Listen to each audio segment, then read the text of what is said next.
Everyone. Also, the morning is not good for us here in Ukraine. Russia brutally attacks my country. Kharkiv was attacked with 2 S-300 missiles. Kherson was attacked at least 3 times this morning. At least 2 people killed.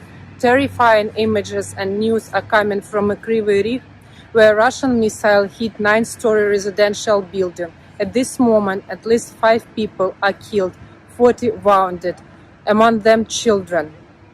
This is the daily reality where Ukraine lives. This is the daily reality which Russia brings us. And this is why Ukraine has the full right to fight back, to respond, to destroy Russian rare bases, to destroy Russian routes of supply, to destroy launching stations for Russian S-300 missiles. Because if we do not do that, Russia will crush Ukraine. And this is why we are fighting. And we will fight till the end, till our victory. Please stand with Ukraine, support us. Hello friends, Operator Starsky, the daily update from Ukraine, the land of the brave. Today is day 525 of the war started by the Russian fascists. And tonight they launched numerous Shahed strike drones built by the Iranian terrorists to kill the Ukrainian people. The drones were launched at the Ukrainian civilian targets simultaneously from several directions. Kursk and Primorsko-Akhtarsk in Russia and the Russian-occupied Crimea, Ukraine. The air defense intercepted 23 of the Iranian strike drones overnight. Several buildings in Kyiv and Bucha were damaged by the falling debris, but luckily no casualties were reported.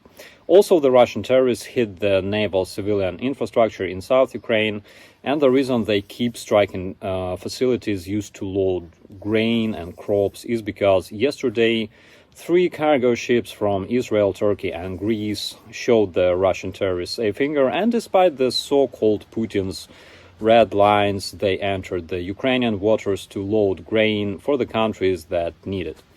Another reason for the Russian madness is the fact that they keep losing positions near Avdiivka and Bakhmut.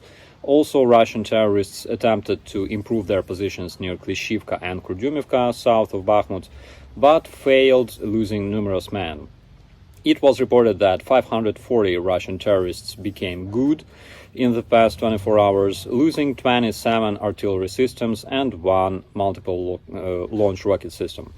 The Russian troops at Jirilgach Island got high-marched because the Russian terrorist leaders, also known as the officers of the Russian army, ignored the safety rules and concentrated their personnel in the same spot. Apparently, the Russian invaders lacked experienced officers because they were deliberately eliminated during the first months of the Russian war against Ukraine.